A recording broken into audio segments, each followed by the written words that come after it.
आपल्या इंस्टाग्रामवरती 1000 फॉलोअर्स पूर्ण झाल्याच्या खुशीमध्ये ना मी काहीतरी गोड बनवत होती आणि ते पण गिल्ट फ्री, म्हणजे ह्यात साखर गुळ नाही टाकलंय मी.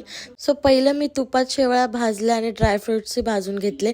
मग त्यात मी ॲड केलं दूध आणि शेवाळ्या पण मी गहू आणि रव्याच्या घेतल्यात. सो त्यामुळे शेवाळ्या हेल्दी आहे, मैद्याच्या नाही आहेत. थोडंसं पाणी ॲड केलं, मग त्यात थोडंसं केसर टाकलं आणि थोडं ठीक होण्यासाठी ना खीर थोडं रबडी टाईप टेक्स्चर येण्यासाठी मी ह्यात मिल्क पावडर ॲड करते. सो 4-5 चम्मच मी मिल्क पावडर टाकले, माझी क्वांटिटी पण जास्त होती. स्वीटनेससाठी मी ॲड केलं ह्यात मध, कारण की मधाच्या 2 बॉटल पडलेला आणि मी हे 2-3दा अशी खीर बनवली. मला तर खूप आवडते, जेवढं पाहिजे तेवढं खाऊ शकते. आणि मग इलायची पावडर ॲड केली आणि ह्यात तुम्हाला कळणारच नाही की साखर नाही आहे. मग थोडंसं तूप अजून वरून ॲड केलं आणि टेस्टला तर एक नंबर झाली होती. तुम्ही नक्की ट्राय करा.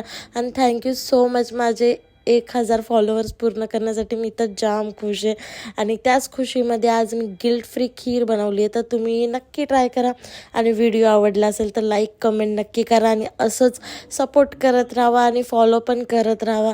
Thank you so much for watching this video. Bye bye.